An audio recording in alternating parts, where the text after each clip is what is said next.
Uh, uh, uh, I don't care anymore, man. I really don't. I'm gonna take her to Honolulu. I'm gonna take her to Honolulu. I'm gonna take her to Honolulu.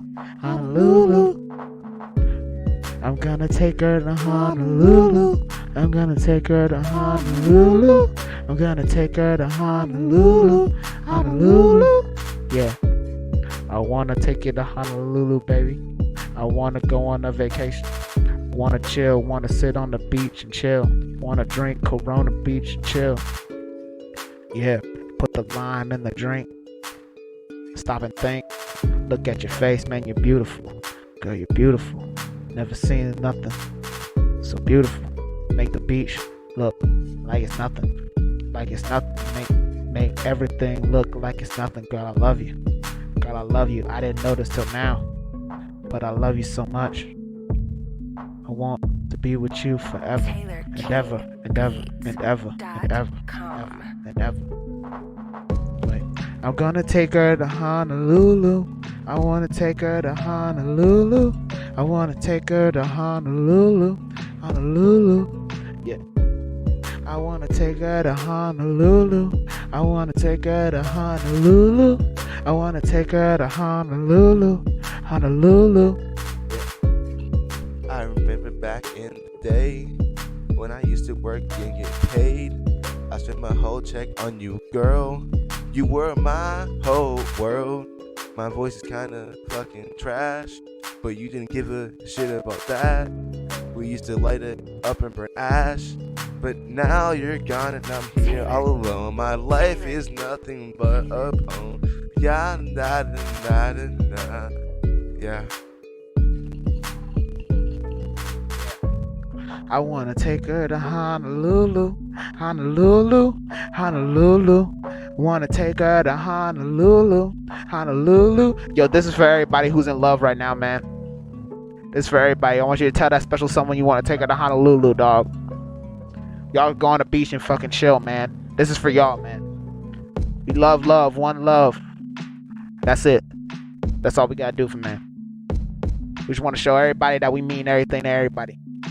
Everybody's somebody. Everybody, somebody's everything. Thank you for the support. Peace.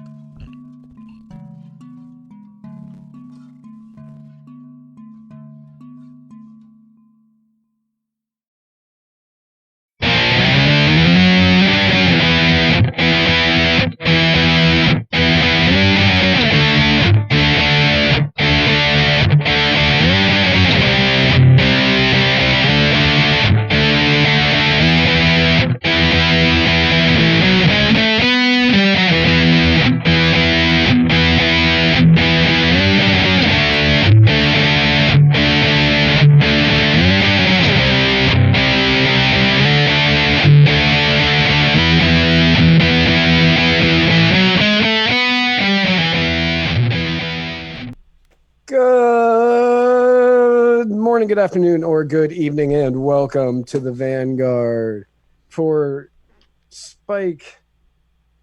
salty Spike Cohen, for smoked and salty Spike Cohen. Salty. I am Matt Wright, and together we are traversing the muddy waters of freedom. Hey everybody, I had to do the show notes this week, and I apologize. I picked up a short-term gig, and I've been really busy this week. Yeah, no, I totally get it. I mean, that's okay that I had to share that responsibility, but also I hate it, and it made me hate this and everything about it.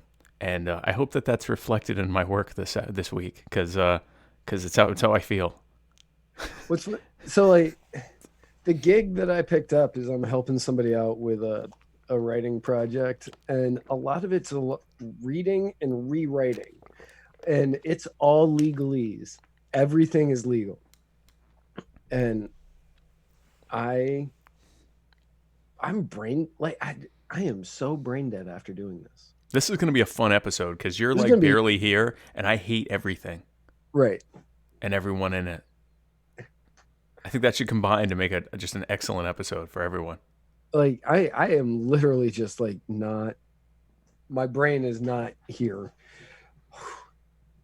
I am trying, and we're gonna make this the best episode We're gonna you've make ever this. heard. We're gonna do so great. Best I s- episode you've ever heard. Best episode ever.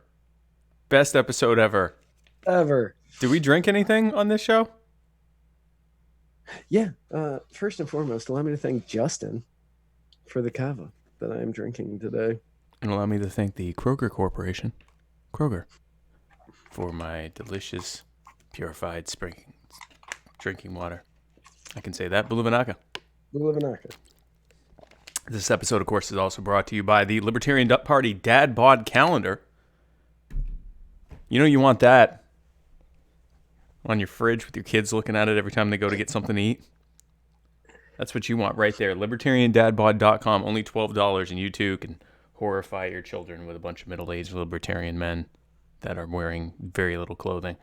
This episode is also brought to you by the Libertarian Party Waffle House Caucus, the fastest growing waffle-related whatever the fuck. This is, we also have buttons now that you can get if you join the Libertarian Party Waffle House Caucus. you can get some buttons.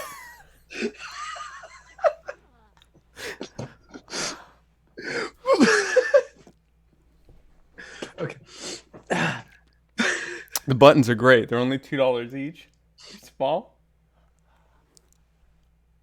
And they're $5 for the large ones, or you can get like 100 of them. Right? I don't even remember what I was doing. Man, I don't know. You can get like 100 of them for $1. Or you can get 100 of them for $100 of the small, or you can get I think 25 of the big ones. You definitely want to jump on that. So Matt, how was your week? You know, it was a week. It was weak. I've got nothing to report. Nothing to report. I got sick, and I'm getting over that. And good. That means I'm not dying. I guess you're not dying of coronavirus, which we'll talk about later, and I'll be really bitter about that one. Also, I'm going to be on the news. I think tomorrow. I'm being interviewed tomorrow morning as part of my involvement in the Vermin Spike 2020 campaign, and so we'll see. I think it'll air later tomorrow, but I'm not sure. So that'll be a local news thing. Your boy's going to be on the local news, so that'll be really good. For some reason, Matt Hicks is saying, "What did you do to the video?" What video is that? Well, the one on Facebook. And it just says, "Please stand by the Muddied Waters of Freedom with Matt Wright and Spike Cohen, 214. I'm looking at the video live right now. On Facebook? Uh-oh. Which? Well, on YouTube, we are live and going. Yeah, we're on YouTube, and it looks like we're on Facebook, too. You don't see anything? How do you not see anything? Oh, now I do. Yeah, I just reloaded it, and we're there. Yeah, guys, try reloading your browser, because I'm seeing everything perfectly right now. And if that doesn't work, you can scoot your happy ass on over to Float, where we are coming in. Nope, we're not on Float. We're not on Float. Yeah, we're not on Float, but okay, all right, good. It's running now. I was gonna say, yeah, it should be working fine. So speaking of unexpected things, yeah, a Tennessee man, Matt, was in court for drug possession. This is a great story. I love this story. This is amazing. This is our hero of the week, by the way. Right, hero of the week.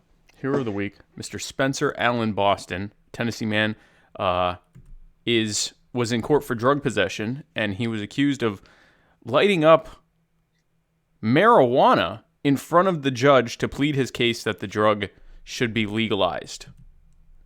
Spencer Allen Boston was in a Nashville, and by accused, I mean there's video of him doing it, which we're about to show you. Now, Spencer Allen Boston was in a Nashville court on Monday to discuss his case when he began talking about how marijuana should be legalized, and then he reached into his pocket and pulled out what appeared to be a joint and lit it with a match and began to smoke it right there. And bailiff not terribly happy about that. Immediately gets arrested. because it turns out that is actually illegal. And he did it in court. And so he's now our hero. And he's being charged, oddly enough, with possession of marijuana. I feel like there'd be other charges there. There may be other ones. Here's the thing.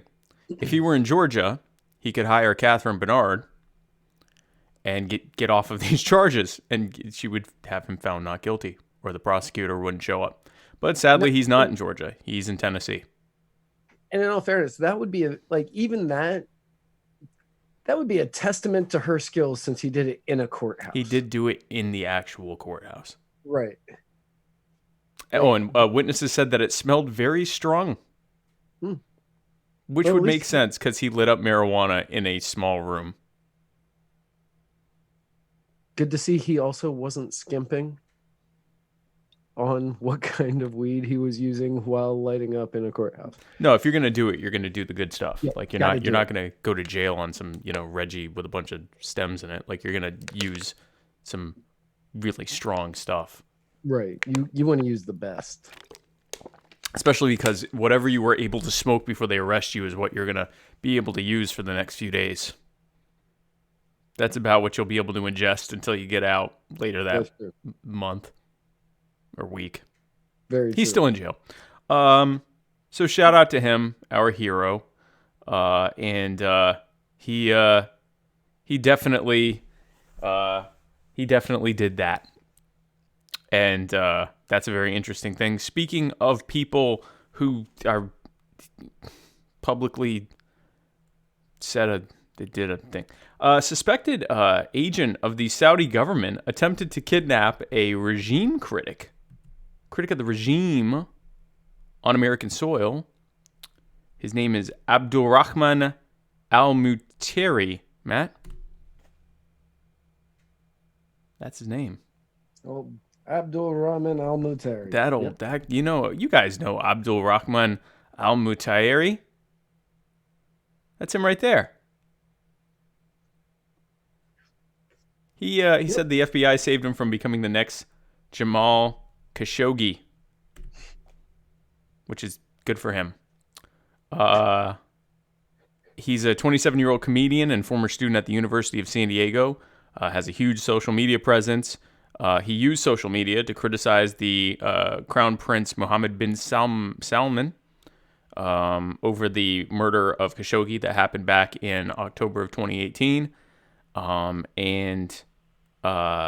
An unidentified Saudi man accompanied al-Mutari's father on a flight to collect al-Mutari against his will and bring him back to Saudi Arabia.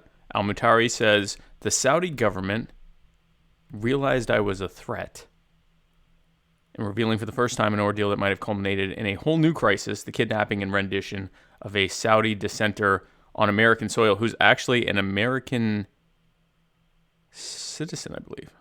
Anyway, the FBI broke up the plot, and he said, if I go back to Saudi Arabia, I'll be killed at the airport. Now, I know what you're thinking. There's no possible way that the Saudis would do any other brazen thing in the last few weeks. Well, that's simply not really. In completely unrelated news, the UN has called for an investigation into the Saudi government after media outlets, including CNN Business, reported that a forensics team hired by Jeff Bezos, pictured here, discovering that he is being hacked by the Saudi government. His mobile phone had been compromised, and that the hack originated from an account controlled by bin Salman, the Crown Prince. They had medium to high confidence that this had happened. Now, here's the funny part about this story. The way he got hacked was the Saudi prince sent him a WhatsApp message, because he's WhatsApping the Saudi prince, and it had a video of his it had a video about him talking about how great the Saudi economy was, and it also had a picture of, I did not put her name, the woman he was having an affair with, Lauren. Oh, the news reporter. Yeah. And this was before that news broke. Oh. Yeah. So that was a little concerning to Bezos. I think this was actually a photo of him seeing that for the first That time. could be. Yeah. Um, oh, crap, my wife might find out about this. Yeah. Yeah, probable humanoid Jeff Bezos there discovering that he might be found out as an adulterer. So then it turns out that in that video, directly from the Crown Prince, was some kind of malware that hacked his phone. Which is just some serious... I don't know what the Arabic for chutzpah is. I would assume it probably sounds a lot like chutzpah. Yeah, I was going to say it's probably pretty close. It's probably chutzpah. But they have it. And they definitely have it in spades.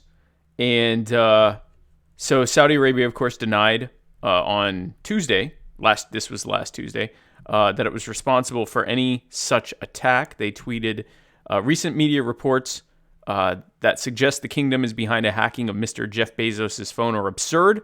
We call for an investigation of these claims so that we can have all the facts out. And, of course, in response, the Washington Post has sent out one of their top investigative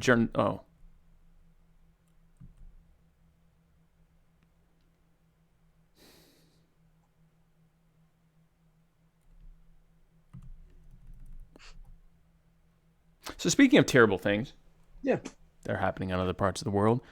The world, I don't know if you've been outside or talked to anyone outside at all. Or been on social media. Or just been awake for the last week and a half. Real quick, before you get into this, Uber fan, did we decide Uber was less than super? I mean, Uber sounds like more than super.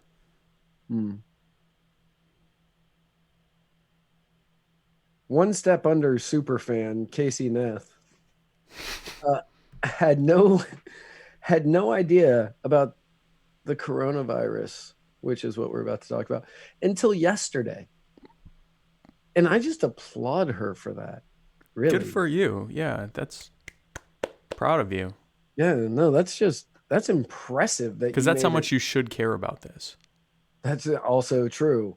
But that meant that you didn't see a meme, a news report, none of it. That means your mental health is much better than mine. She works in HR. Probably not. Okay, well, yeah. Oh, then probably not. She's too busy with that mental health problem. So, breaking news for Casey Neff. The world is currently experiencing a global pandemic of fear and paranoia upon hearing the news of an outbreak of the newest hot new virus, the 2019 NCOV coronavirus, Matt. Yes. The coronavirus. That's the one that makes you throw up a lot in the morning and have headaches and not want to get out of bed and eat greasy food. It's a flu, yes. So, the 2019 very similar to a hangover. It's a long hangover that might kill you. 2019 NCOV is a coronavirus that's related to the SARS and MERS. I missed MERS. I remember SARS. I remember SARS. I don't remember MERS. MERS was the Middle Eastern version. That's what the ME in MERS is. MERS. It was carried by camels. That's not a joke. It was literally carried by camels. Was it on the hump or? I think it might have been like in that gap between the hump. Good place to carry something. That's what I'm thinking. Like that's where you would carry. Right. Yeah, something. I mean, I kind of would assume that you would want to do it like on top of the hump just for display purposes, but it's not going to be the best for. Right. The utilitarian method would be in the curve part. Right. That you sit on, and then it. Yeah. Is that where you sit? Yeah, don't you sit in between the humps? I don't know where you sit. I have no idea. Like, guys, where do you sit on a camel? The only people I've ever seen riding a camel have been cartoon characters, and they always sit on the hump. On a camel.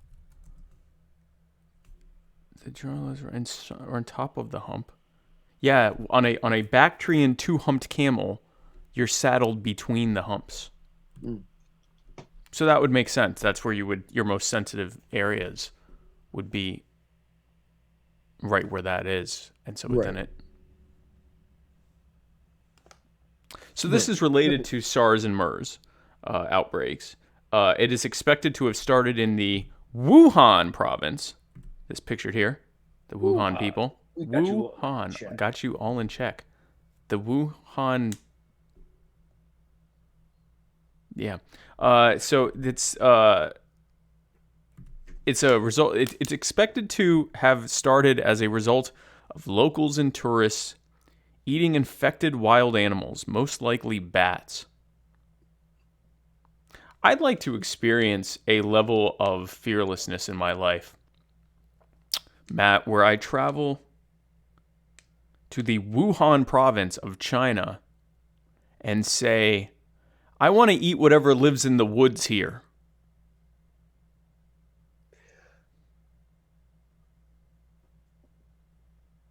So how different is that from really traveling to anywhere in China and saying, I want to eat what's in the sea here? That's an excellent point. Matt, I guess I want to have the bravery to eat Chinese food. Go to China and eat? To just go to China and eat anything that isn't prepackaged from somewhere else. Right. Or to ride a 2-humped camel in the Middle East. In the Middle East. Which, I mean, let's face it, that's where you would do that. And the coronavirus, which, of course, has spawned many a great meme. Mm-hmm. Many a great meme. About during Corona, yeah. Yeah, goes really well with Lyme disease. God.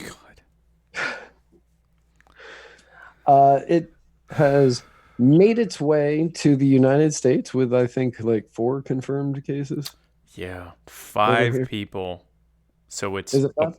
It's 5. It's 3. It's 5 total. Is that in the notes later? That 5 people. Look at that. Yeah, yep. It's in the notes later. Look at that. For anybody who's watching, I didn't have time to even read these. It's just as well. I want you to be as surprised as everyone else watching this. It's making it really interesting for me. Yeah, usually you know exactly what's going on, and now you're just like, oh no. Yeah, now I'm just kind of like, But yeah, 5 people. And did you write in the notes anywhere about what the similar to some? Okay, yeah, you did. The symptoms. The symptoms to this thing, I'm just doing this off the top of my head. Sore throat, headache, fever, coughing, runny nose, and then 2 others that I can't remember off the top of my head. And I experienced all of those this week. We called it a cold. Yeah. Turns out it's a virus. So as of a few minutes ago, when I checked the lose your damn mind watching this chart for the rest of your life chart, as of recently, there have been just over 5,500 people that have gotten confirmed outbreaks or confirmed infections of this newest coronavirus, almost all of which are in China. It has killed a confirmed 131 people, almost all of them in China. 107 have already recovered, almost all of them in China. Now, here's what you really care about. As Matt alluded to, 5 people have been confirmed infected in the U.S. All of them are hospitalized just to be safe and to keep them from spreading, and all of them are in good condition because it's like the flu. Now, this virus has an incubation period of anywhere from 2 to 14 days, which is similar to the common flu. It has similar symptoms to the common flu. It has roughly the same death rate of the common flu. The CDC expects to have a vaccine ready for it within the next 3 months. To put this in perspective, the common flu is expected to infect between 10 and 20 million Americans, not people, Americans, just Americans. Somewhere between 4 and 8% of the American population.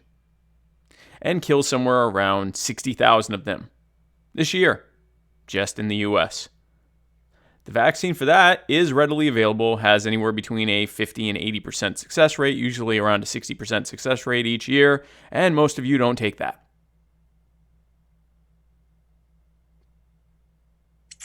So, And here's just so everybody knows, alcohol kills it. So if you still drink, which I don't, but if you still drink, you have the vaccine. Yeah. So people are watching this and things like it and freaking the fuck out. Because why wouldn't you? Oh, look at that red dot. It's getting bigger. Oh my Lord. Look at that orange thing on the bottom. Lots of people are dying of this thing. That's very scary. Even though it's almost identical to the common flu. It's just new. And it's spreading fast because there isn't a vaccine yet. But most of you don't take the vaccine for the thing that's way more likely to kill you. I mean, put it in perspective. If they did one of these charts for the common flu, the whole damn thing would be red. And all the numbers on that would be a ticker tape. It would just be constantly going up. If you had, a US chart and you said where the hot spots are, it'd be, the hot spot is here across the entire US. Where you go outside every day and shake strangers' hands and freaking use the bathroom at Walmart and then don't wash your hands. So, because you learned that, I gotta have a strong immune system. It helps my immune system. And so now you're freaking out about this thing that's essentially like the flu because you were told to, and you've seen some scary charts and graphics about it, and a bunch of pictures of Chinese people wearing face masks, which they always do because there's 1.5 billion of them, and they all live really, really close to each other.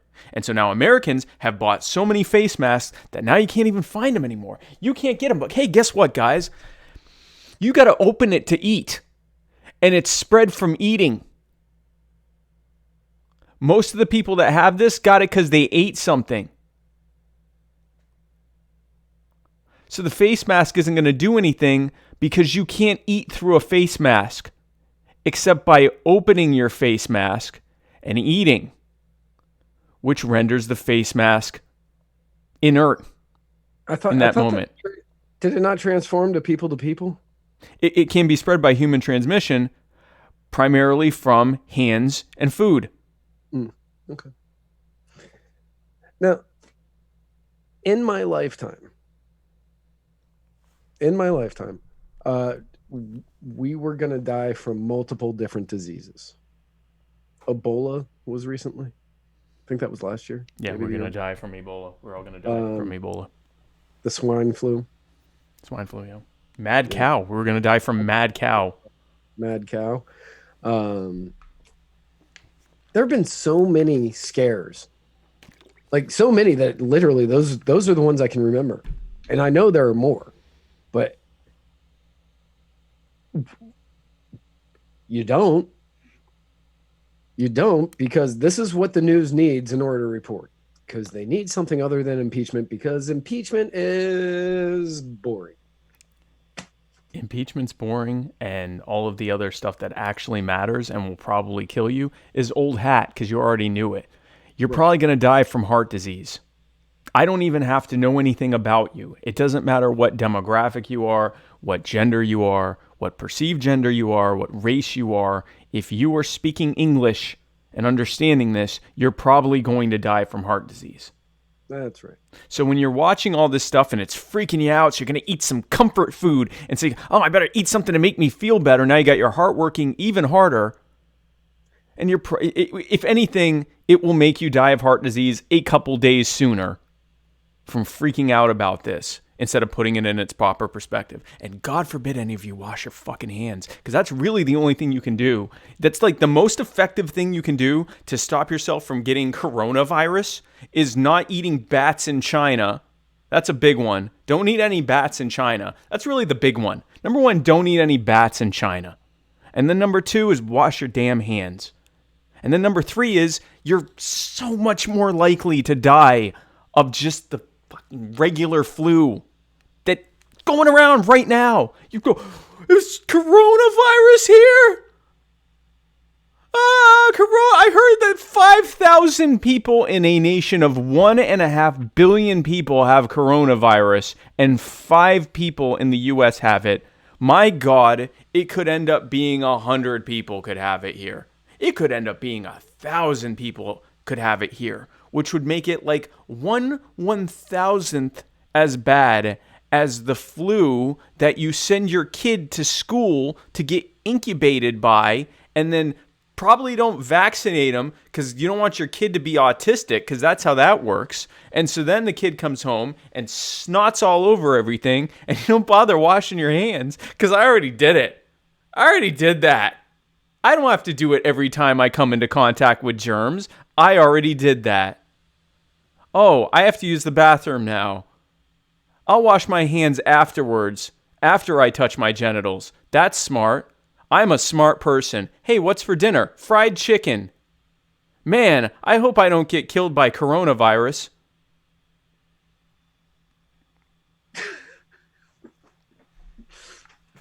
Real quick, in the comments, Matt Hicks Let's look at the says comments that he started a fight with a camel, a fist fight with a camel at the Berlin Zoo. Right, I know. Like, I only heard about a third of what you said there because I was trying to picture Matt Hicks fist fighting a camel. If there's anyone I can picture Just trying to start fist fighting a camel, yeah, it would be the newest addition to the Vermin Spike 2020 campaign, Matt Hicks. I believe that. I believe you, Matt. I wouldn't believe that for most people. You, I believe that. If you're still here, please tell us why that happened. Yeah, I would love to know more. We need backstory. Because I can guarantee you that's better than anything in the show notes. I guarantee it. Guarantee it. I guarantee it's better than anything I have written here. I promise everyone that. I swear to you that that will definitely be better. So wash your hands, don't eat bats, try not to lick any strangers, and just relax. Like, you're more likely to get shot by a cop than to get coronavirus. Much less to die from it. Like, you're more likely to get shot by a cop today, and it's already 8:45. So, like, it's just, there are other things to worry about. That's right. And speaking of other things to worry about. Other things, what do we have in here? Oh, God. Speaking of absolutely horrific, nightmarish, and totally preventable things that aren't much worse than what we're already dealing with, Bernie Sanders, Matt. Bernie Sanders. Possibly making us eat our words. He has leaped to the top of the polling in Iowa and New Hampshire. Go ahead. Now, I want to see these polls that you're putting up. Okay, so here's Iowa. This is from the New York Times. Okay. He is killing it in Iowa. Sure. There was another Iowa poll that had Biden in second place at like 22%, but Sanders was well ahead of that one as well. I think he was actually 27 or 28 in that one. So he has leapt to the top of the polling there in the Iowa caucuses, just before the Iowa caucuses.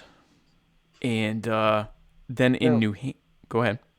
Real quick, I check 538 every day. The website. Yeah, the polling thing, yeah.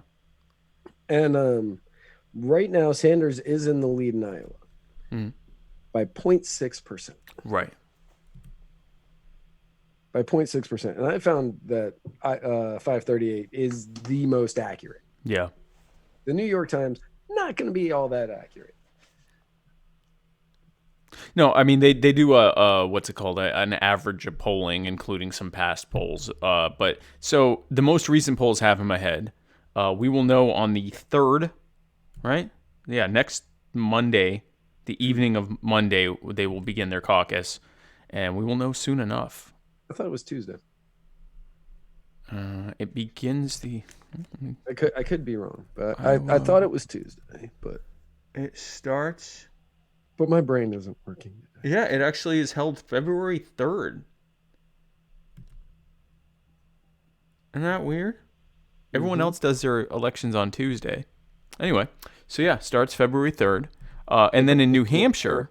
They'd be first. What's that? They wanted to guarantee they'd be first. We're doing it on Monday. Just in case anyone tries to do it on the 4th, we're going to get them by the day. Yeah. Jump ahead of you by a day. And then the following week in New Hampshire, where I will be with Vermin Supreme, in quite a spectacle. In New Hampshire, Bernie is ahead he made quite a leap. He went from being in 3rd place behind Pete Buttigieg and Joe Biden to now being at 29% behind Pete, with Pete Buttigieg at 14, Pete Buttigieg at 17, Joe Biden at 14, Warren at 13. She has completely cratered after her absurd allegation. If you have us defending Bernie Sanders, you have made a major miscalculation. Now, I would say that because of Elizabeth Warren and Hillary Clinton, that's why Bernie's gotten this boost. Yeah, no, yeah, his enemies either wanted him to win or are total morons, because between Hillary saying that no one likes Bernie last week, and Liz Warren claiming that, Bernie told only her, the only time in his life, that a woman can't be president. Hillary then backs it up and says this is a patterned behavior. Yeah, pattern behavior. Pattern behavior. Yeah. And now we see the results of that in New Hampshire and in Iowa. The most unlikable woman in the world. 2 of the most unlikable women. Like, I won't even put Elizabeth Warren in unlikable, because a lot of Democrats still like Warren. Hillary Clinton, not so much. Not so much with Hillary. Not so much. So the moment that you have Hillary Clinton backing you and crapping on Bernie with you, your poll numbers are going to go down, as we've seen, and Bernie's are going to go up, because that's like the kiss of death right now is for Hillary Clinton to endorse somebody, even a statement. Yeah, it was I mean, we're seeing from the poll results, it was a massive tactical error, or they want him to win. I don't think that was Warren, but maybe Clinton did. But no, I think they completely overshot and thought that they could take him down with, some really false nonsense. And that blew up in their faces. Now, Matt, are you ready to, because I mean, we've been predicting all along, and I'm not sure if I am yet, but we've been predicting all along that, Biden's going to end up being the nominee. Are you prepared to change your prediction? I'm not sure if I am yet. No, I'm definitely not. Okay. I'm definitely not ready to change my prediction on that. I'm gonna have to see how Iowa, New Hampshire, South Carolina play out. I think I'll know better after Iowa and New Hampshire. And probably South Carolina, because South Carolina is a lot different than Iowa and New Hampshire. The demographics for the Democrats there are entirely different. We'll have to see how he does. If he gets South Carolina, then it's over. But if Biden's able to pull out South Carolina, then it's a race. Then it's a race, yeah. Then it's a real race, yeah. So we'll see there. But certainly, he's certainly coming out ahead. I have this in in our notes. It's not usually we do stuff that's related to government and liberty and stuff like that. I included this in here just because of the sheer number of our fans and followers and just people in general who were heavily affected and horrified by this. But the basketball great Kobe Bryant, as you, I'm certain, know, he died in a helicopter crash while headed to a tournament at the Mamba Sports Academy, which is something he started in Thousand Oaks, California. They included Kobe. The victims that died in the helicopter crash included Kobe and his daughter Gianna. She was a budding basketball player who was ready to follow in her father's footsteps.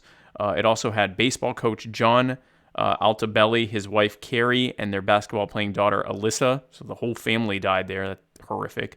Mother and daughter Sarah and Peyton Chester, Mamba Academy basketball coach Christina Mauser, and the pilot Era Zobayan. So it's absolutely catastrophic for these people and the people it affected.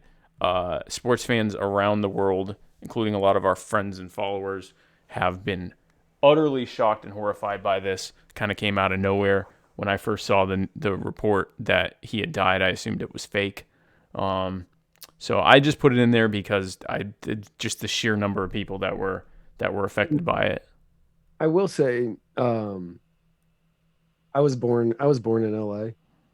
My dad was a Lakers fan pretty much his entire life. Kobe was the last basketball player I paid attention to.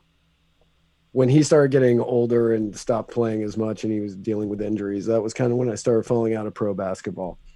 And when I got the news that he tragically passed away, it was a very sad moment for me.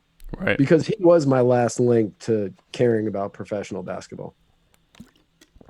Yeah, and for those who know me, I follow the last half of every professional sports tournament. So like I watched the last half or even the last quarter of the World Cup, and I watched the last half of the Super Bowl. Sometimes I'll watch the halftime show. I watched the last half of the NBA Finals. I watched the last two innings, or I guess the last inning of of what's expected to be the final game of the World Series. I'm that guy. And he's one of the few names I actually knew, and he was incredibly impressive, obviously. And there are people that can say that far better than me. So obviously a terribly tragic thing, any situation where a father and daughter die together is, incredibly tragic for the family surviving them. And I mean, the other one with the Altaberries, who it's the whole family died. That's just freaking terrific. That is an awful tragedy. Yeah, no, it's all the way around. Yeah, for both basketball fans, for the family of the Altabellis, for the entire team that Gianna and the Alyssa. That's her name. That Gianna and Alyssa played for is, they lost the coach, the Mamba Academy coach. This entire thing is very sad that it happened. And just real quick, a lot of people have been on social media, and everybody's been this outpouring of support for Kobe Bryant. Right. This outpouring of support for Kobe Bryant. Mm-hmm. And you always get that one guy in the comments.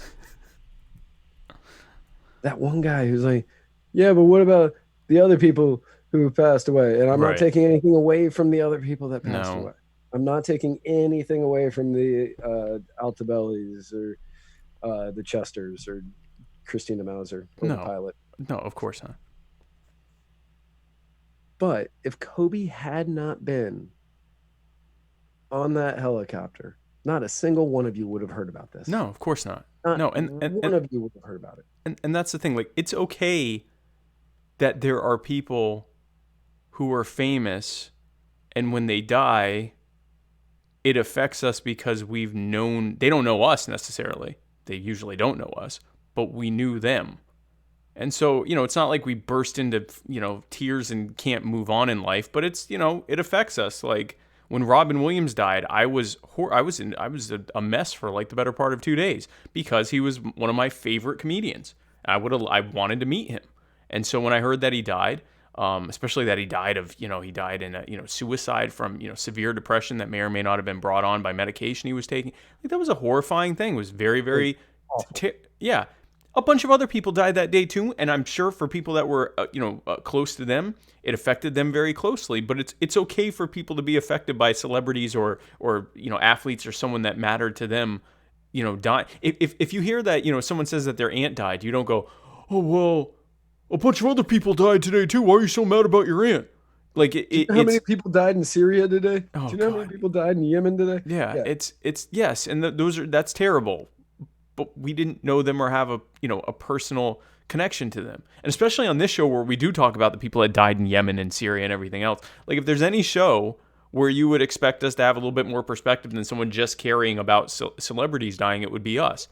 It's okay to care that someone that was prominent that you knew about died, especially like there are people that looked up to Kobe. Kobe was the reason that they, got into sports. He was an inspiration to them to do stuff that wasn't even related to sports just because of his tenacity and his, his work ethic and everything else. Like, it's a great thing. And then of course you have the people that are like, well, he was accused of rape 17 years ago. Well, you didn't care about that until he died. Most of you didn't. And also, back to all those people you supposedly cared about that died on the helicopter, none of them were accused of rape, as far as I know. And also, he was not convicted of rape, and it didn't even go to trial because of all sorts of things that I'm not even going to bother getting into, not the least of which was the fact that she also had sex with someone else afterwards, which is definitely what you do after you get raped. So, again, as we say here often on Muddy Waters Media, we are against rape. Rape is bad. We do not condone rape. We do not know if she was raped. It is possible she was raped. We will never know if she was raped. We know she had sex with someone like minutes later.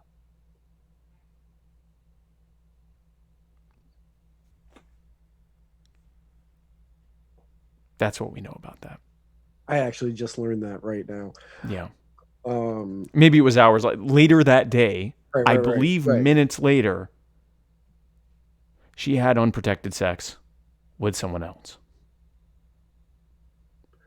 I knew that she refused to testify, and that was why charges were dropped. Possibly because they might ask her why she had sex with someone minutes later. That could be. It's possible. Now, he cheated on his wife. That's terrible. He admitted to that, and he bought his wife a gigantic ring. Yes, that ring. That ring. That's a I'm sorry ring. That is an I cheated ring. That's an I cheated ring. And, that is an I cheated ring, and I definitely I learned a lesson from that ring. Don't cheat. Don't cheat. Don't ever cheat, because I can't afford that ring. Nope. Most of us just have to take the hit and move on to another relationship, which is why I don't cheat. Because I don't got money for that kind of ring. Yeah. They went on to have 3 more children, and seems like they worked it out. So I'm not going to spend a tremendous amount of time on that.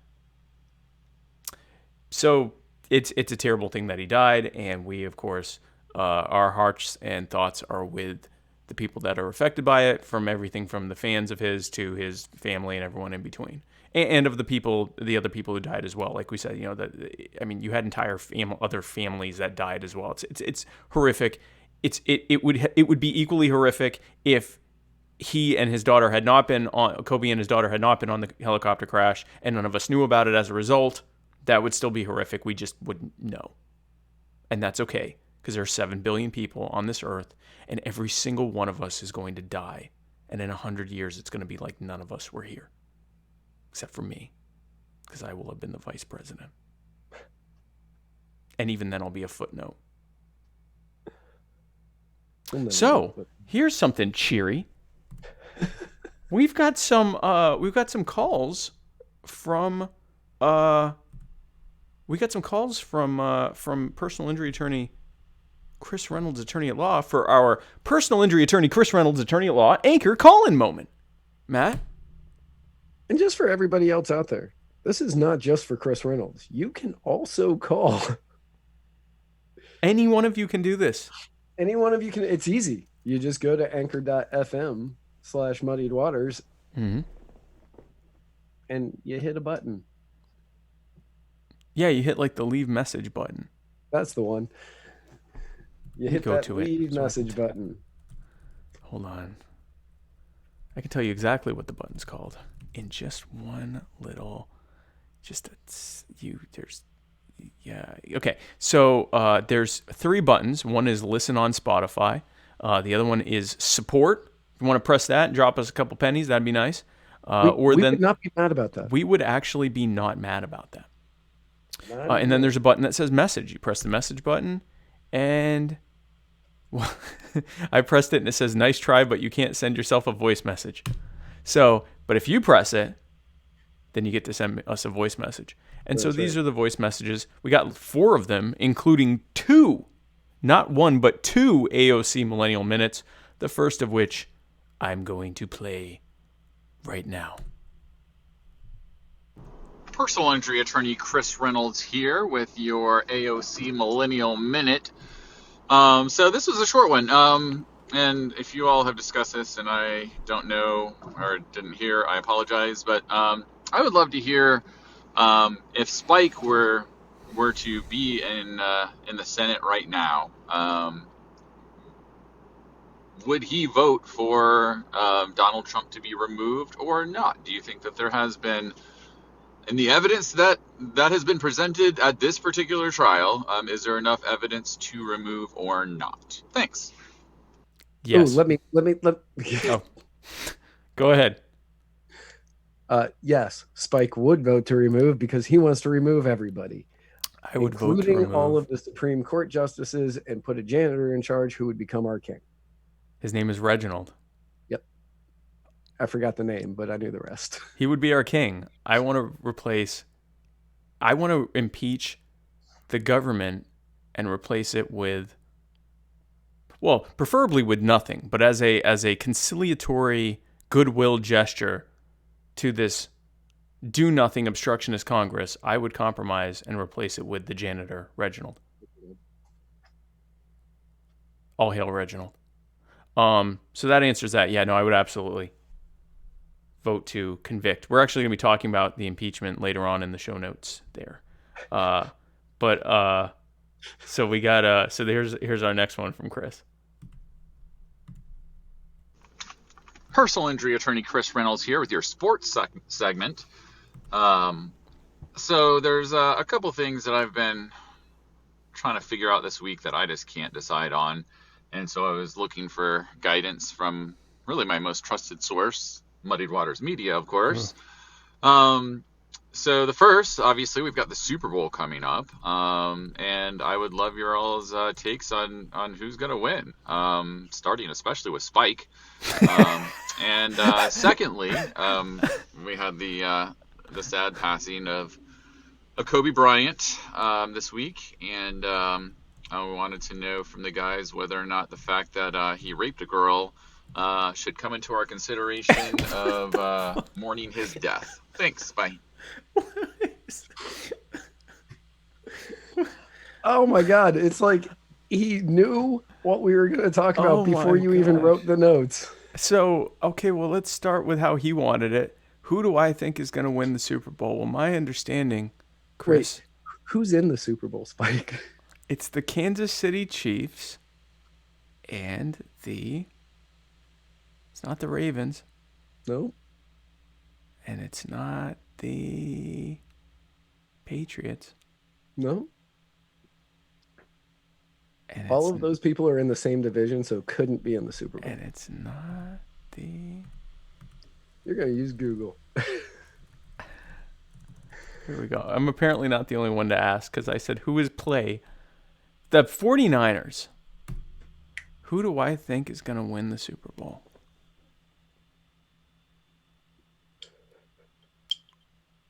The Chiefs.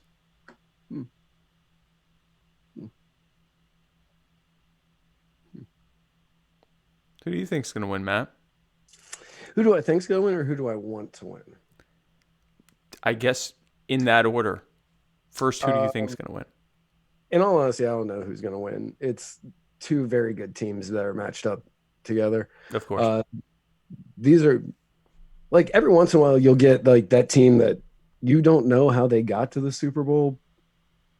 This is not one of those cases. Both of these teams have been consistently good this year.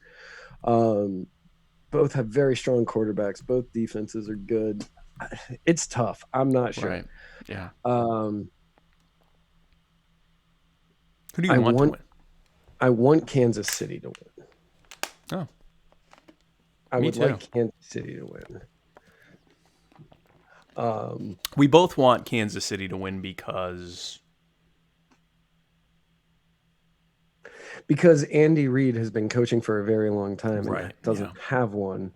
And they haven't won a Super Bowl in something like 50 years. Andy Reid, yeah. Well, the Chiefs. Andy Reid's Chiefs. never won one. Right. And the Chiefs haven't won a Super Bowl in like 50 years. Yeah. And San Francisco is in the same division as my favorite team. So I will never root for them to win a Super Bowl. Yeah, those are the reasons. Right. For me as well. I think Andy Reid's been coaching for A long time. entirely too long. He's been coaching for all of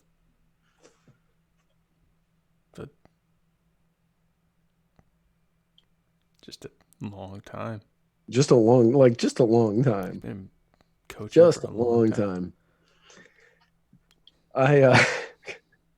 Chris Reynolds is laughing at you in the comments.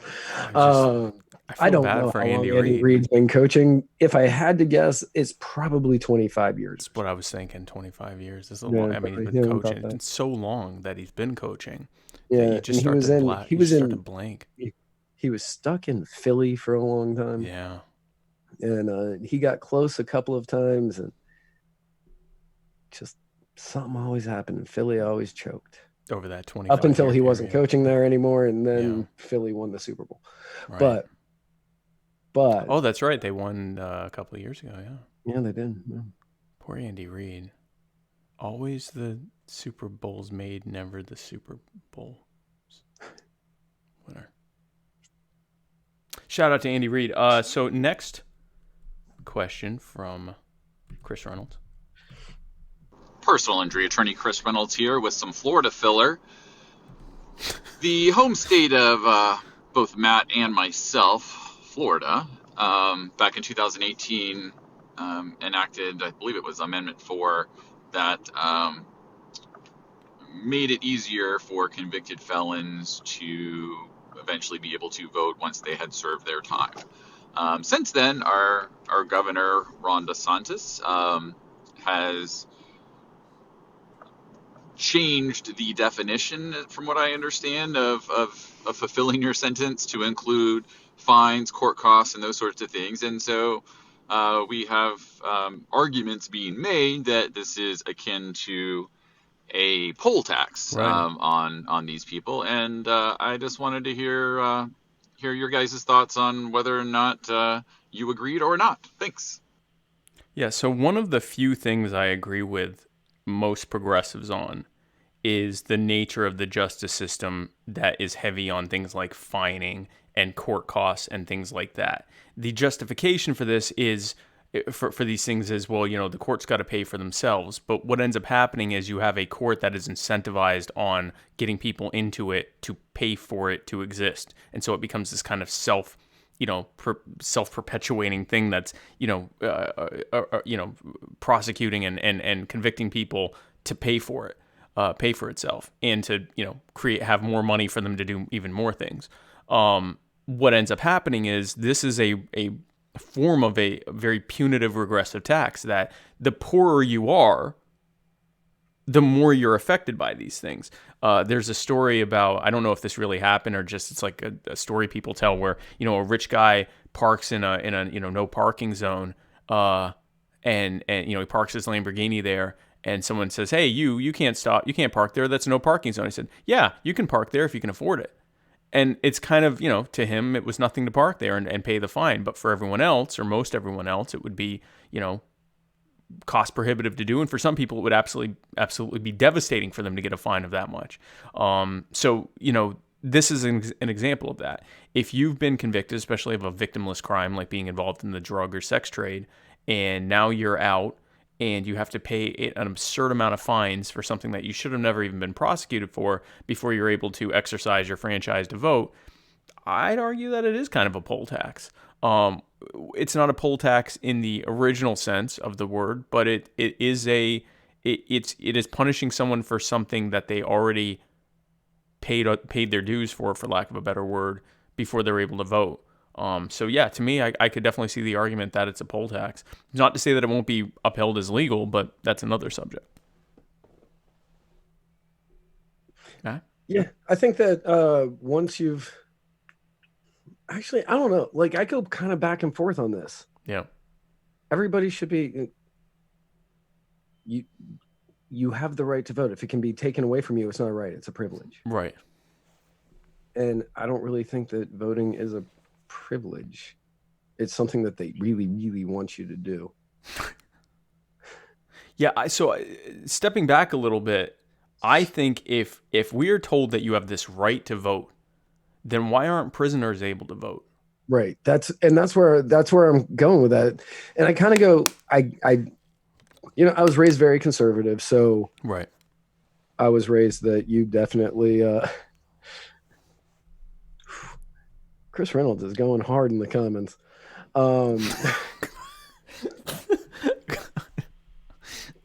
That's a violation of attorney-client privilege, Chris. Yeah, right. Pretty certain I gave you that $1 retainer. Yeah, exactly.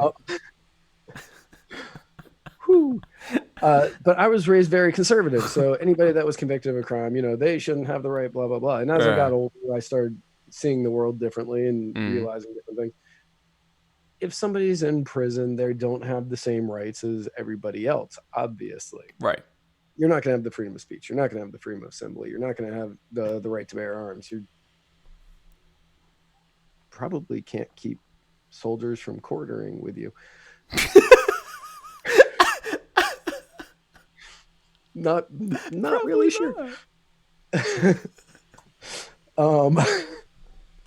Many of them would say they didn't have a right to a fair trial. So that's also true. So why are they brain, come on, you can do this. So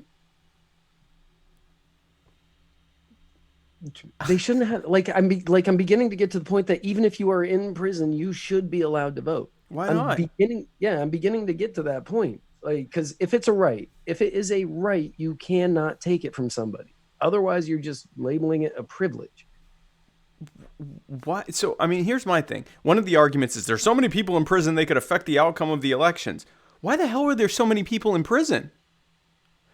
This is another example. And by the way, if you really if you're a libertarian or even liberty leaning and you want to see government brought down to size, maybe allow the people who are its biggest victims to vote. Even though you've been filled, and Matt and I both have been filled with the same propaganda about they're going to vote for murder to be legal and all that nonsense. No, they're not. What they're going to vote for is some reforms, because the vast majority are in there for victimless crimes. And this also speaks to the whole idea of why they're even in prison to begin with. We would all be a little less sympathetic to the idea of them being able to vote if the only people in there were murderers and rapists and thieves and violent people that harmed and took from people. We'd all be a little less likely. But the reality is the vast majority are in there for using for using or trading in an intoxicating substance that isn't alcohol or not having the licensing to do so. Take into account Michael Edwards, who's been in prison since 1992 or something, 92 or 93, yeah. 92 or 93, for selling cocaine to his ex-girlfriend, who had a teaspoon of cocaine. A teaspoon of cocaine. He's not. Why can't he vote? Why can't he vote? He really didn't do anything wrong? He didn't do anything wrong. Why can't he vote? Why can't If you're not he going to vote? let him out, why not at least let him vote? Right. So those are Right. and I come from the same perspective as Matt, where I for a long time was fed this kind of conservative propaganda that this is just a Democrat ploy to get more Democrat, and it might be, but it's also kind of a libertarian ploy to have government be held accountable to the people it victimizes the most. Now, in all fairness, one of the Florida stories that I was covering this week, I wasn't covering it. I was reading it. I was watching it. You covered it with your eyes. I covered the crap out of it with my eyes. Was that this week the Florida Supreme Court ruled that you no longer need a unanimous jury to send people to death. Holy crap. And it's been unanimous in Florida for a while. They recently ruled that you don't. I believe this now has to go through The Supreme Court, right? Well, no, it needs to go through legislation to see if Florida will pass it. Oh! This was deciding whether they could even do such a thing. Right. I mean, you still need unanimous decision to convict, but then whether or not to then kill them is what, a majority vote? Yep. Yeah, exactly. And I've been watching that story because that one blows my mind. When you have, I think Oklahoma. Yeah. I think Oklahoma just recently got rid of the death penalty. Yeah. 22 states now don't have a death penalty. A lot of that is because of the great work from the people at Conservatives Against the Death Penalty, like Hannah Cox, who does amazing work. Amazing woman. I'm a big fan of Hannah's. Why is Florida taking this massive step back? What was the impetus for this? I mean, where's the political will to even do such a thing? I mean, at a time when we're finding more and more people, many of whom were either executed or spent their lives in prison and are now dead, who are being exonerated posthumously by better evidence. And now that we know that, we've seen supposedly the entire.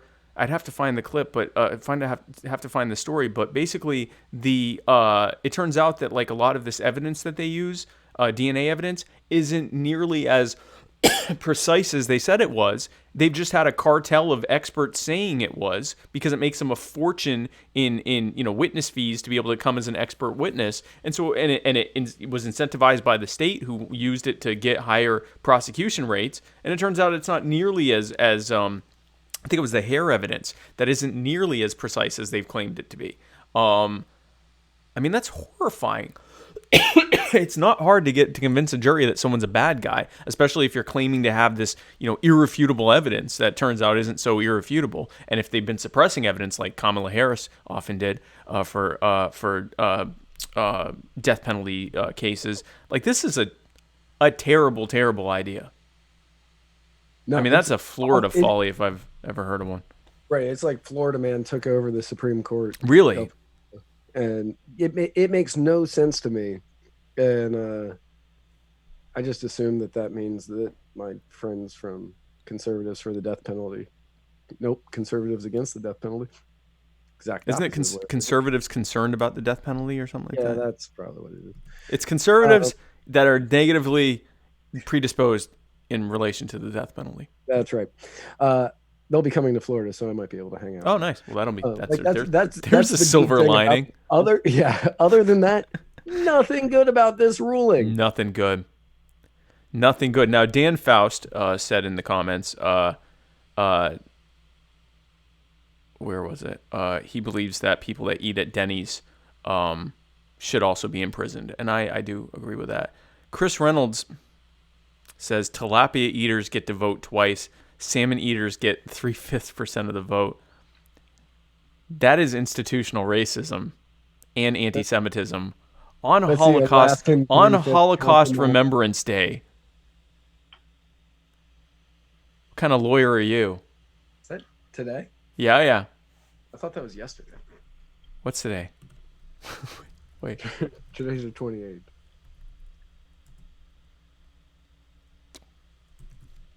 On the post-eve, we just had Holocaust Remembrance Day. And you would say such a thing. I think that actually gets you automatically disbarred. I think. Because you're an attorney in Florida. I'd have to think.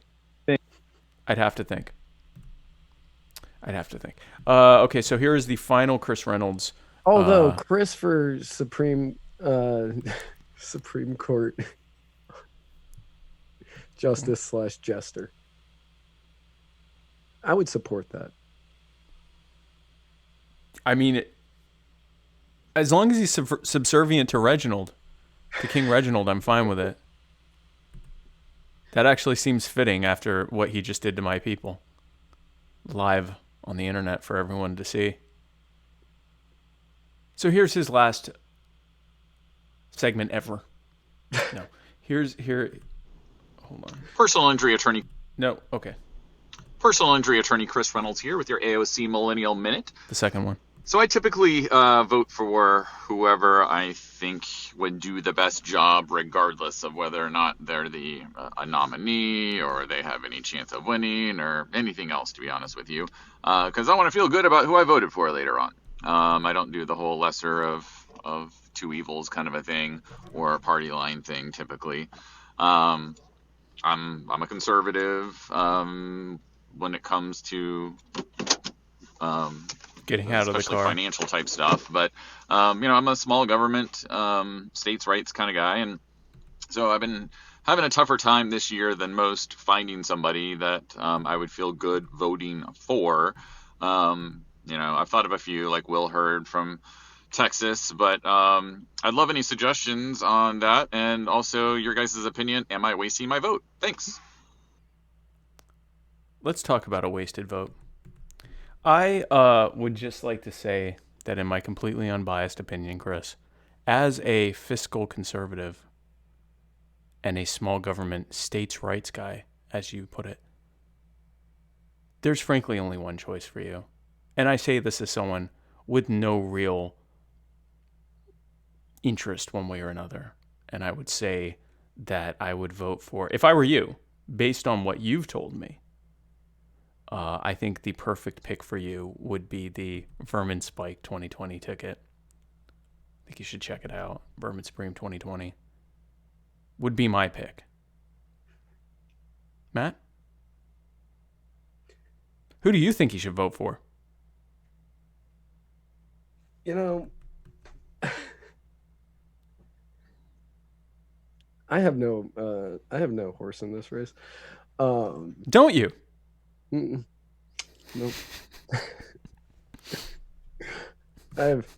Up until I was tricked into it last week, I was not a member of a political party. I didn't know. Yeah. Now I'm a member of the Libertarian Party of Georgia, which, okay. As am I. Right. As are you, as are many other people who showed up.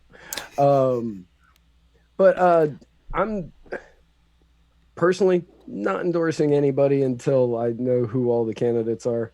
I know that it's not going to be anybody on the Democratic side, and probably not going to be Trump. What about Welder or Joe Walsh? Yeah, no, probably not them either. Probably not them either, yeah. Probably not them either. Can't wait to see who the Green Party puts up this year. You never know. You never know. The Communist Party, the American Communist Party, or American Democratic Socialist Party, whatever they call DSA, yeah, the Democrat Socialist. You never know. They might pull a fast one on us. They might pull a fast one. As we've all learned from Spike over the course of the last year and 4 months, voting is pointless. Voting is pointless. You are no you are no more. What's that saying? Something about a pony is no more free that he gets to choose between a new stable every 4 years. Is that what we're saying now? Yes, something like that. I think I saw that on a Facebook page today. And we definitely want free ponies. Right. um yeah, I don't know who I would endorse right now. There's the libertarians have some really good candidates, and I'm not picking one right now. I know who I'm endorsing for VP. Who's that? Oh, John Phillips dropped out, didn't he? I know. Same. Yeah, Samesies. I know. tough. Completely ruined my actual plan. Not joking. And yet here we are. Right. No, of course I'm endorsing Spike for VP. Otherwise, this show would get real awkward. So I like the idea where you run for VP for like... You like the idea that I run for VP in the hopes that you do not win. There's that. And then there's also that we could like have this really terribly awkward show where everything becomes contentious all the time, but like in a really passive aggressive way where neither one of us wants to fully commit to like actual aggression. And I think that would really help ratings. And I think that it would add a dynamic that this show doesn't have, which is hatred and contempt. That's true. Let me call Mark Whitney. If we could just argue over, when you stop, when it's appropriate to stop banging, which we've banging. done a few times on this show already. But then it would get keep banging. Keep banging. Just keep on. Because they're eventually gonna say yes. That is a slogan. That is a slogan. He actually put argue over nipples. He actually. We've always been in agreement on nipples, so that would be again a different dynamic for the show. Different dynamic, yeah. He put out a video today on where he got his slogan "Keep Banging." I have yet to watch it, but I'm definitely looking forward to it. I plan on that being like a good time watching that. It'll probably be fun. It'll probably be fun to hear him explain why he just won't stop banging. Just keep banging. Just keep banging. Now, if you don't know who Mark Whitney is, check out his stand-up special. It's really good. His stand-up special is hilarious. Yeah, it's really and it good. does explain why he keeps banging even as they tell him to stop. That's right.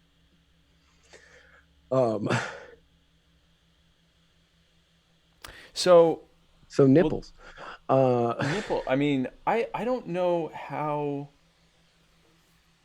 Chris Reynolds says no more sexual tension between you two. If anything, this would increase the sexual tension. Right. I would think that this would make more sexual. It'd be like a love-hate relationship. Right. But both the love and the hate would become more intense. True. And can you imagine the debates? No. I think why am I the only one that wants this to happen? These would be like the debates would turn into these weird attacks where I'd be like, yeah, but you sleep a lot, and you'd be like, yeah, but I have MS. What's your excuse? And I'd be like, oh yeah, you got me there. I guess. Ooh, ending your campaign immediately. God. Oh man, I really still want this though. So anyway, we're gonna work on that later. Yeah. So let's get to what no one has wanted us to talk about: the impeachment horse shit that's gone on this week. So John Bolton. Most you have cursed in a show ever. I just am so bitter about this episode, even before it started, and it hasn't improved. Matt, it hasn't improved. So John Bolton, the former national security advisor. If it makes you feel any better, I've been laughing so hard this episode. That's good. No, I'm glad. Just being I'm glad. Delirious that my face hurt. Well, good, because mine does too. So John Bolton, a former national security advisor to Donald Trump and the witness of I don't know what the fucking, well, he said something. He said a thing. That was a big deal this week. He said a thing. He said it, and then Mitch McConnell, the this is one of those detailed episodes about the So impeachment. John Bolton wrote a book. He wrote a book. He wrote a book here entitled we something go. along the lines of Trump "What did it. Happened in the Room." Okay. He did a whole book about this? Yeah, there's a book. Fuck's sake. Oddly enough, from the same book agent that did Comey's book. Just saying. Well, yeah. And in it, he says, as the title suggests, what happened in the room. Is that what this fucking book is called? Let me look at It's this. something. It's something along those lines. I can't remember what it is off the top of my head. Trump immediately bashed it. Said it was full of lies, and I don't know what Mitch McConnell said because I've been busy I haven't been reading up on the impeachment news because, like Sean Whitehead said, don't care. It's pointless. Like, it's, I want, no one is saying what this book is. The Room Where It Happened. The Room Where It Happened. It's like the word. It's like, I Know What You Did in the Room last summer. Like, this is, God. It's like a terrible scholastic book. I still know what you did in the room. I still know what you did in the room, Donald Trump. So he did that thing, which sparked frenzy among Democrats who also said various things, prompting Senate Majority Leader Mitch McConnell to say yet another thing.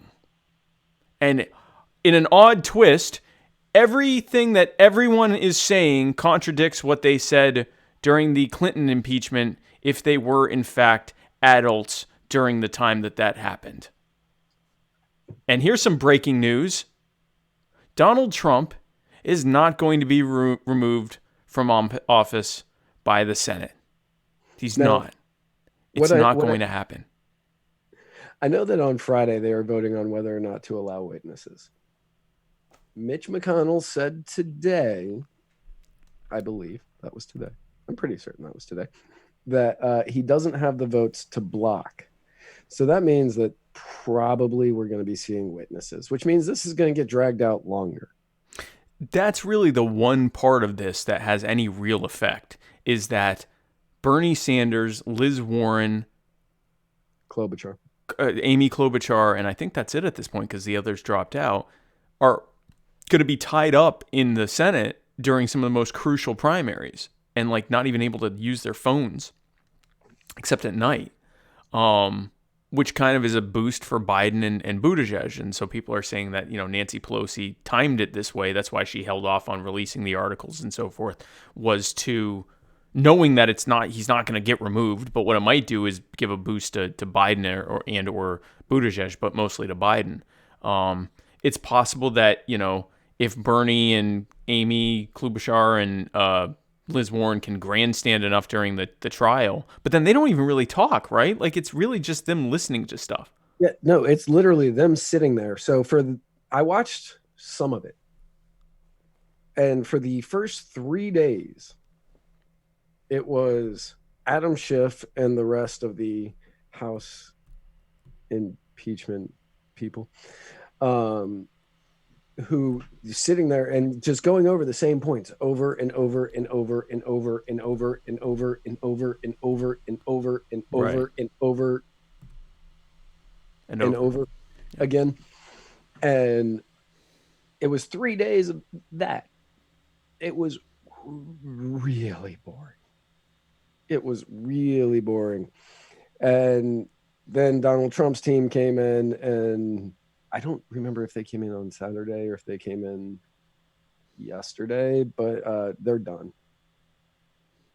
And apparently Pam Bondi, whom I don't like, She's the former Florida Attorney General, right? She is the former Florida Attorney General. She left to go be like Trump's legal person. She apparently had a great showing yesterday, and I did watch hers. And in it, she called out Biden's son a lot and basically just called him an idiot, which respect where it's due. Respect where it's due. She was explaining everything that was going on with Burisma, and she goes, and still Joe Biden stayed on the board. And then this happened, and still Hunter Biden. Hunter Biden stayed on the board. And then this happened, and still Hunter Biden stayed on the board. And I was listening to it with a buddy of mine while we were working on something, and he went, I would have run from that. I would have run from that so long ago, but this guy continues to stay. And I was like, yeah. Is he dumb? I was like, probably. Do you know why he continued to stay? Because he knew he was going to be protected. Yeah, because nothing's ever going to happen to him. And Joe Biden is possibly going to be the nominee. And Donald Trump is not going to be removed from office. And if you do not vote for me and Vermin Supreme, Donald Trump will get reelected. Here is the reality of this impeachment. Nothing's going to happen. It's true that the reason that the show notes are sparse about this is because I ran out of time. Also, I don't care. It was the last thing I put on there because I didn't care and intentionally didn't want to really put anything on there. Every word that has been spoken about this is a word that has been painfully clawed from my mouth and my life. Because it doesn't matter. Here's what does matter. Here's a Trump-related thing that actually does matter. Yep. And it's a government-related thing that really does matter. It was announced that the annual budget deficit for last year surpassed $1 trillion in 2019. In response to a question about this and the ballooning deficit for this year and budget issues, Donald Trump, noted fiscal conservative, says, who the hell cares about the budget? We're going to have a country, which definitely means something if you're stupid.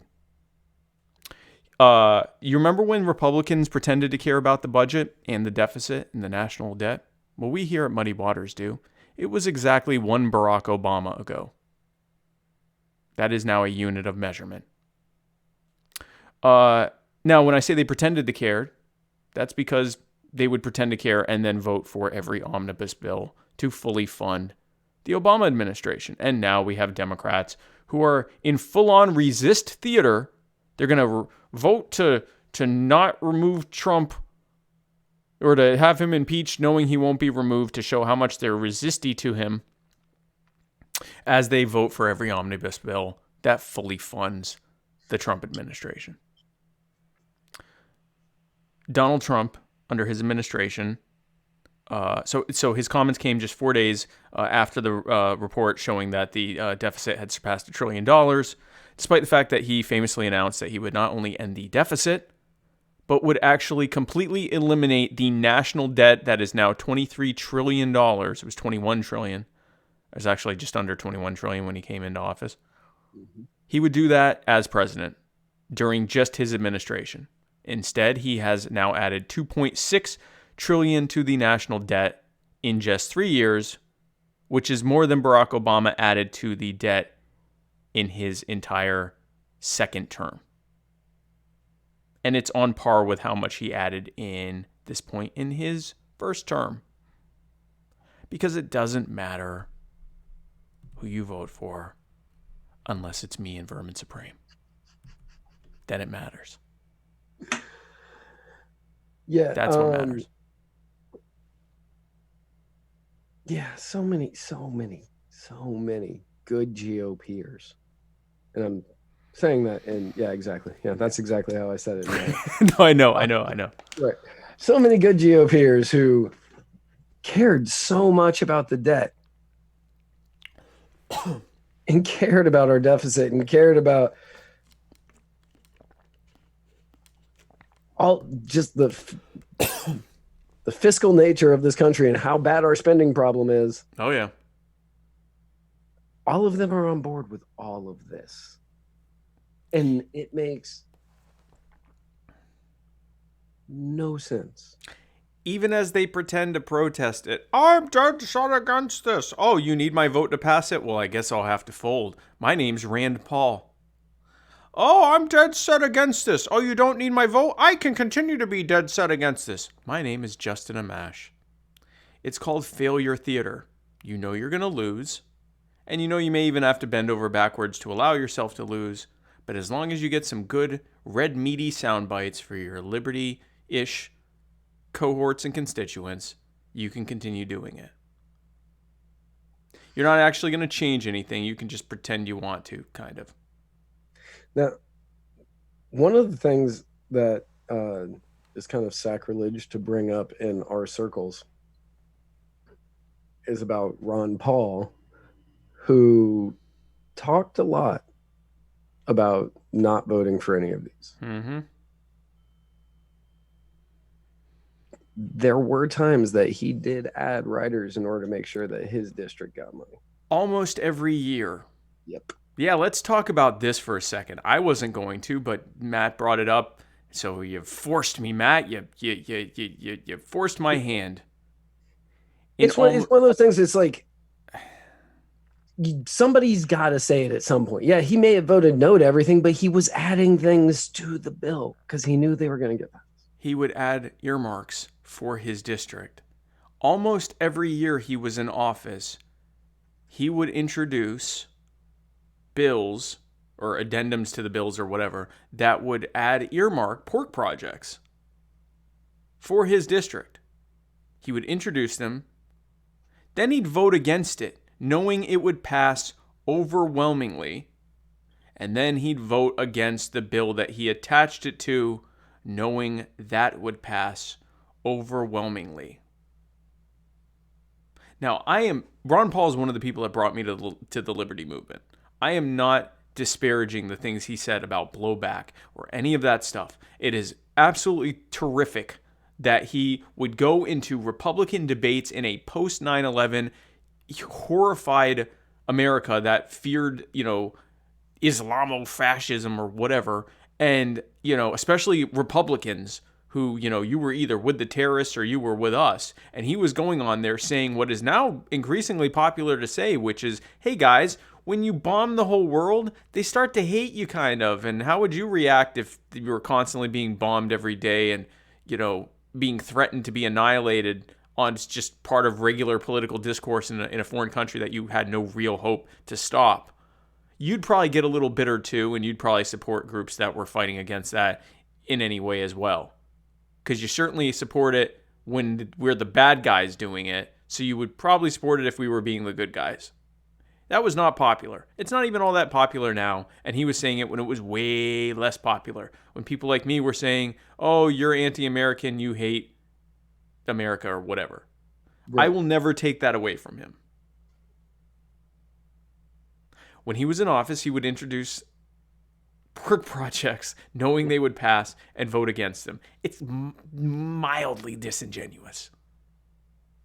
It is perfect example of failure theater. Again, let me bookend this by saying he would go on shows in the 80s and push for cocaine to be legalized. And when the audience would push back against him, he'd say stuff like, well, you're fat and you eat unhealthy foods and don't work out much, you're going to die from that. Should we throw you in jail? I will not take from him what he has done. And I'm grateful that he's doing those things. But when he was in the legislature, he did a lot of stuff that falls directly into what I call failure theater.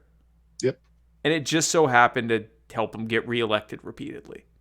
And as our good friend and libertarian philosopher and Liberty Clause Tom Arnold says, if he laid the groundwork for a great libertarian revival, why was he not replaced by a libertarian or liberty-leaning Republican when he retired? Why was he replaced with a down-the-line Republican? Oops. And why is his son like that? I added that.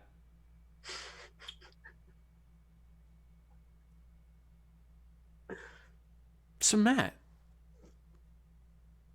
how are you doing? You know, I'm good. I am good. I have been wanting to bring up that Ron Paul thing. No, I'm glad you did. Yeah, I've been wanting to bring that up for years. But just as I suspected, we dropped about half of our when we Listen. did that. I mean, guys, listen. You can look it all up. It's out there. We're not making this up. Like it Right. was a lot of libertarians, like Libertarian Party people, and a lot of non-libertarian people who would say, you know, Ron Paul's a hypocrite. They would talk about this stuff. And again, I'm a Ron Paul fan. I'm pretty sure Matt is too. We like what he did. We're not taking away the things he did, but we're putting in perspective the fact that, and this isn't even really about Ron Paul, it's about the reality that when you get to the legislature, you kind of are made to do stuff if you want to stay there. You sort of have to. Yep. Which is There are why things that- you have to vote for me in Vermin Spring. and it's like I haven't looked into like Massey's record on things like that Yeah, I haven't either, or a MASH. or a MASH. And they've also changed some of the rules with earmarks.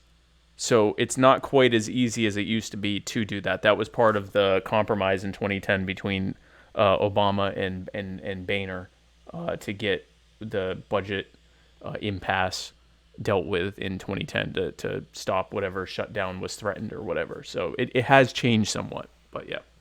But yeah,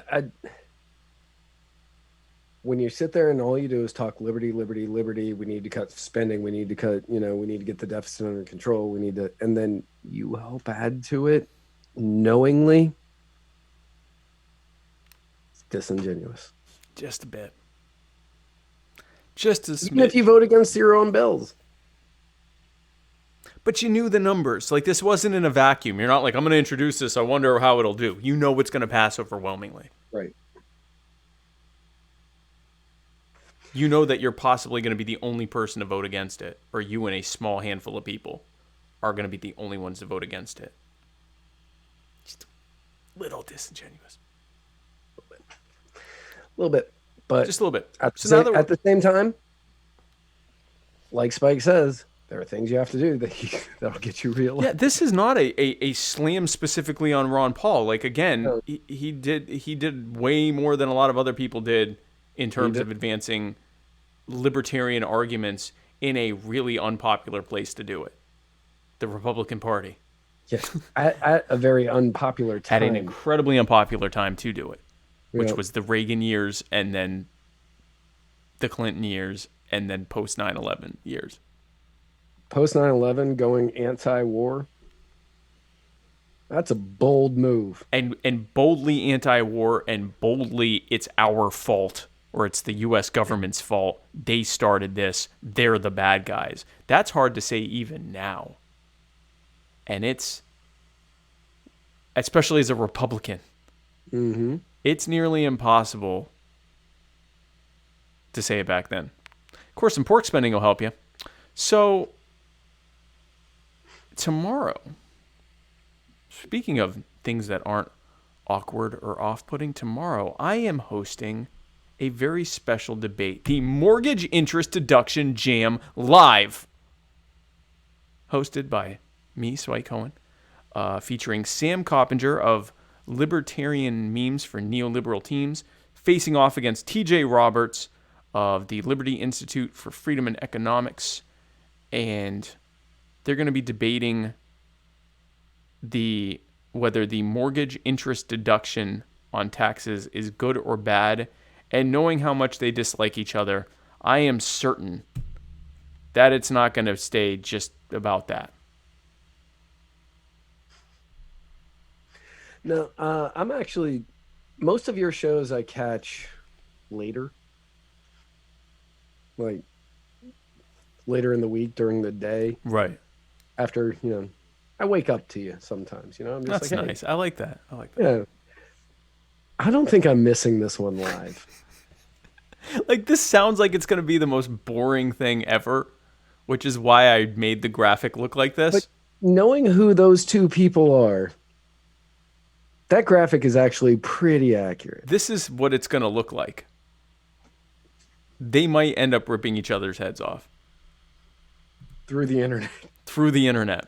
Yeah. Literally reach through the webcam and crush each other's heads. Yeah, no, it's going to be very, very, very intense. And I am incredibly interested to see how it goes. This could be a very long thing, or it could last 12 minutes. Find out with me live exactly how this goes. Because I have a feeling either way it's going to be pretty exciting. It just may not be very long. But regardless, tune in tomorrow at 9:30, special time, 9:30 p.m. Sam is on the West Coast, so we have to wait for him to get home from work. Those West Coastians always trying to get you to cater to them. Coastians. And then tune in next week on Monday, possibly, for the Mr. America, the Bearded Truth with our very own Jason Lyon. And then be sure to tune in next week on Tuesday for a very special episode number 131 of the Muddied Waters of Freedom, where Matt Wright and I will parse through the week's news like the bitter people we have become in such a short period of time. And I'll be doing the notes next week. Oh, yeah. You will. I hope to God you are. I hope to God you are. So, Matt, if someone were trying to find us on the internet after watching this particular program to figure out if we're usually like this, where would they go? God, I hope they just keep tuning in on wherever they're watching right now instead of backlogging and checking out stuff from the past.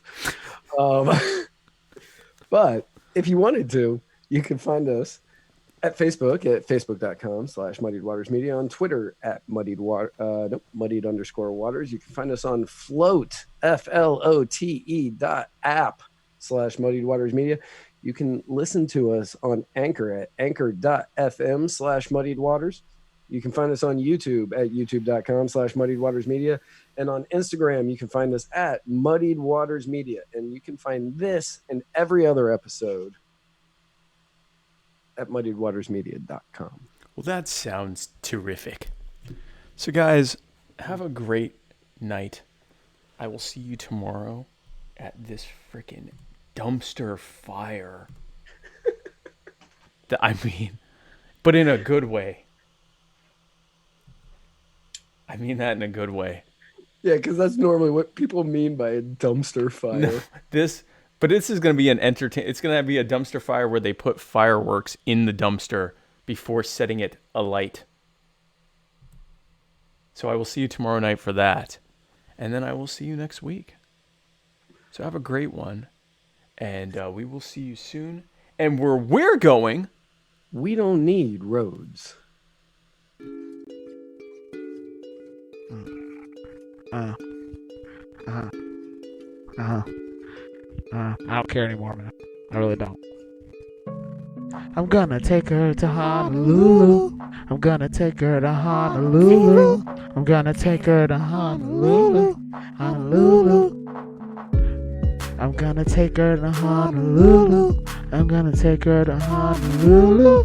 I'm gonna take her to Honolulu. Honolulu. Yeah. I wanna take you to Honolulu, baby. I wanna go on a vacation. Wanna chill, wanna sit on the beach and chill. Wanna drink Corona Beach and chill. Yeah, put the lime in the drink. Stop and think. Look at your face, man, you're beautiful. Girl, you're beautiful. Never seen nothing so beautiful. Make the beach look like it's nothing. Like it's nothing. Make everything look like it's nothing. Girl, I love you. Girl, I love you. I didn't notice till now, but I love you so much. I want to be with you forever and ever and ever and ever and ever and ever. Wait. I'm gonna take her to Honolulu. I wanna take her to Honolulu. I wanna take her to Honolulu. Honolulu. take her to Honolulu. I wanna take her to Honolulu. I wanna take her to Honolulu. Honolulu. I remember back in the day when I used to work and get paid. I spent my whole check on you, girl. You were my whole world. My voice is kinda fucking trash, but you didn't give a shit about that. We used to light it up and burn ash, but now you're gone and I'm here all alone. My life is nothing but a poem. Yeah, da da da da da. Yeah. I wanna take her to Honolulu. Honolulu. Honolulu. Wanna take her to Honolulu. Honolulu. Yo, this is for everybody who's in love right now, man. This is for everybody. I want you to tell that special someone you want to take her to Honolulu, dog.